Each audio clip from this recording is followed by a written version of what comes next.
Hello friends, welcome to my YouTube channel. તો આજે હું તમારી સાથે શેર કરીશ ટેસ્ટી એવા બટેકા પૌવાની રેસિપી. તો બટેકા પૌવા બનાવવા માટે અહીંયા આપણે સામગ્રી જોઈ લઈએ. તો મેં અહીંયા પૌવા લઈ લીધા છે, સેવ લઈ લીધી છે, શિંગદાણા લઈ લીધા છે અને આ રીતના આપણે લીંબુ લઈ લીધા છે. તો અહીંયા વઘાર માટે મેં સામગ્રી પહેલેથી જ કટ કરીને રાખી હતી. અહીંયા હું બટેકા બાફ્યા વગર જ બટેકા પૌવા બનાવું છું. તો મેં અહીંયા એક બાઉલની અંદર 2 જણને બટેકા પૌવા બને એટલા મેં પૌવા લઈ લીધા છે અને પૌવાને સારી રીતે વોશ કરી લેવાના છે. તો અહીંયા આપણે પૌવાને વોશ કરી અને નીતરવા માટે મૂકી દેવાના છે, જેથી કરીને આપણે વઘારમાં મિક્સ કરતી વખતે પૌવા આપણે એકદમ છૂટા રહે. તો તમે જોઈ શકો છો કે આ રીતના આપણે હાથની મદદથી જોઈએ તો હજી આપણે પૌવા ભીના છે, પણ થોડી વાર આપણે નીતરવા મૂકી દઈશું.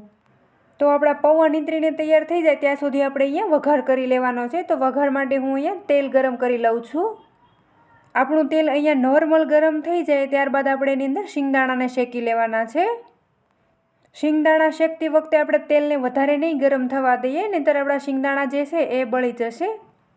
તો શિંગદાણાને અહીંયા આપણે ક્રિસ્પી કરવાના છે. અહીંયા શિંગદાણા તમે આ રીતના શેકી અને બોટલમાં પણ ભરી શકો છો. તો તમે જોઈ શકો છો કે આપણા શિંગદાણા જે છે એ શેકાઈ ગયા છે. હવે આપણે એક બાઉલની અંદર કાઢી લેવાના છે. તો આપણા શિંગદાણા શેકાઈ જાય ત્યારબાદ આપણે બહાર કાઢી લઈએ અને આપણે એ જ તેલની અંદર વઘાર માટે રાઈ એડ કરી દેવાની છે. તો આપણી રાઈ ફૂટી જાય ત્યારબાદ અહીંયા આપણે અડધી ચમચી જેટલું જીરું એડ કરી દેવાનું છે. તો આ રેસીપીમાં જીરાનું પ્રમાણ આપણે ઓછું રાખવાનું છે અને રાઈનું પ્રમાણ વધારે રાખીશું. તો અહીંયા હું મીઠો લીમડો પહેલાં નથી ઉમેરતી અને અહીંયા હું ડુંગળીનો વઘાર પહેલાં કરું છું, જેથી કરીને આપણા લીમડાનો જે કલર છે એ જળવાઈ રહે. તો અહીંયા આપણે જે 2 ડુંગળી લીધી હતી એને મેં એકદમ ઝીણી કટ કરી લીધી છે. ડુંગળી તમે તમારા સ્વાદ પ્રમાણે કરી શકો છો અને આ રીતના આપણે ડુંગળીને સારી રીતે સાંતળી લેવાની છે. તો અહીંયા આપણી ડુંગળી થોડી સતળાઈ જાય ત્યારબાદ આપણે મીઠા લીમડાના પાન એડ કરી લેવાના છે અને આપણે સારી રીતે મિક્સ કરી લઈશું. તો ત્યારબાદ અહીંયા મેં કાચા બટેટા કટ કરીને રાખ્યા હતા, તો આપણે અહીંયા બટેકાને પણ એડ કરી લેવાના છે. અહીંયા આપણે ઇન્સ્ટન્ટ બટેકા પૌવા બનાવતા હોઈએ તો બટેકા આપણે કાચા એડ કરી શકાય છે અને નહીંતર તમે બાફીને પણ અહીંયા યુઝ કરી શકો છો.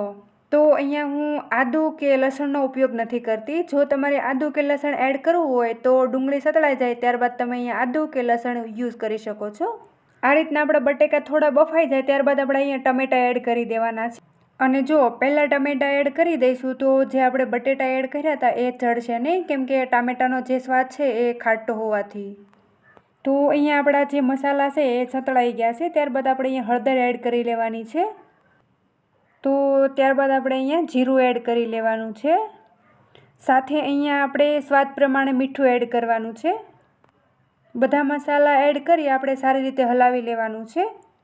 તો હું અહીંયા બટાકા પૌવામાં લાલ મરચું એડ નથી કરતી, કેમ કે મેં લીલા મરચાં થોડા તીખા જ લીધા છે, એટલે હું અહીંયા લાલ મરચું સ્કીપ કરી રહી છું.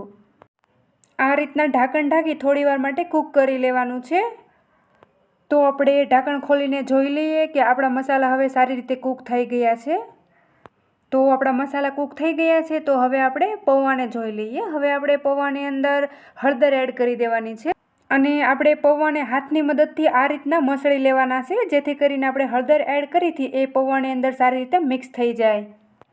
આ રીતના આપણે પૌવાની અંદર હળદર, લીંબુ, ખાંડ અને મીઠું એડ કરવાથી આપણા પૌવાનો જે ટેસ્ટ છે એ એકદમ સરસ આવે છે અને આપણા પૌવા બટેકાનો કલર પણ એકદમ સરસ પીળો દેખાય છે. તો આ રીતના આપણે બધું મિક્સ કરી ફરીવાર પૌવાને સારી રીતે હાથની મદદથી મિક્સ કરી લેવાના છે, જેથી કરીને આપણું ખાંડ અને મીઠું જે એડ કર્યું તો એ મિક્સ થઈ જાય. તો હવે આપણે મસાલાની અંદર ખાંડ અને લીંબુ એડ કરી લેવાનું છે. આપણે પૌવા અને મસાલામાં બંનેમાં અલગ અલગ એડ કરીશું, જેથી કરીને બંનેનો ટેસ્ટ જળવાઈ રહે. તો ત્યાર પછી અહીંયા આપણે જે પૌવા તૈયાર કરીને રાખ્યા છે એને મસાલાની અંદર મિક્સ કરી લેવાના છે. તો તમે જોઈ શકો છો કે આપણે જ્યારે પૌવા એડ કરીએ છીએ તો પૌવાનો દાણો જે છે એ એકદમ છૂટો પડી ગયો છે. અને બીજું કે આપણે જે પૌવા પલાળીને પહેલાં તૈયાર રાખ્યા હતા એટલે આપણા પૌવા એકદમ નીતરીને સરસ બની ગયા છે. ઘણા બધાને એવો પ્રોબ્લેમ રહેતો હોય છે કે પૌવા જે છે એ એકદમ લોચો થઈ જાય છે. તો અહીંયા આપણે પૌવાને તાવીથાની મદદથી એકદમ હળવા હાથે ધીરે ધીરે હલાવી લેવાના છે. તો આપણે પૌવાની અંદર જે હળદર મીઠું એડ કરી અને મિક્સ કર્યું હતું એ એક ટ્રીક છે. એનાથી જે આપણા પૌવા છે એ ખાતી વખતે આપણને બિલકુલ કોરા નથી લાગતા. તો અહીંયા આપણા જે શિંગદાણાને રોસ્ટ કરીને રાખ્યા હતા એને પણ આપણે પૌવાની અંદર મિક્સ કરી લેવાના છે. આ રીતના આપણે શિંગદાણા એડ કરીશું તો એનો ટેસ્ટ એકદમ સરસ આવે છે. તો આપણા બટેકા પૌવા બનીને તૈયાર થઈ ગયા છે. તો ત્યારબાદ આપણે તેની અંદર સેવ સ્પ્રિંકલ કરી લેવાની છે. તો સેવ તમે તમારા ટેસ્ટ પ્રમાણે એડ કરી શકો છો. જો તમને ના ભાવતી હોય તો તમે સ્કીપ પણ કરી શકો છો. તો સેવ એડ કર્યા બાદ આપણે હળવા હાથે થોડું હલાવી લઈએ અને આપણે એક પ્લેટમાં સર્વ કરી લેવાના છે. તો તમે જોઈ શકો છો કે આપણા બટેકા પૌવા એકદમ છૂટા બન્યા છે અને એકદમ સોફ્ટ દેખાઈ રહ્યા છે. તો ગરમ ગરમ પૌવા બટેકા એક સર્વિંગ પ્લેટમાં કાઢી અને જો ઘરમાં દાડમ કે લીલું નાળિયેરનું છીણ પડ્યું હોય તો એ પણ ગાર્નિશ કરવાનું, અને જો ઘરમાં સેવ હોય તો સેવથી ગાર્નિશ કરી લેવાનું. તો તૈયાર છે આપણા બટેકા પૌવાની રેસીપી. તો તમને અમારી આ રેસીપી કેવી લાગી એ કમેન્ટ કરીને જરૂરથી જણાવજો. અને આ પૌવા બટેકાની રેસીપી તમે ઘરે એકવાર જરૂરથી ટ્રાય કરજો. અને જો તમે અમારી ચેનલ ઉપર નવા હોય તો બેલ આઇકનનો સિમ્બલ પ્રેસ કરી ચેનલને સબસ્ક્રાઈબ કરી લેજો, જેથી કરીને અમારા નવા વિડીયોની નોટિફિકેશન તમને ઇઝીલી મળી જાય. Thank you.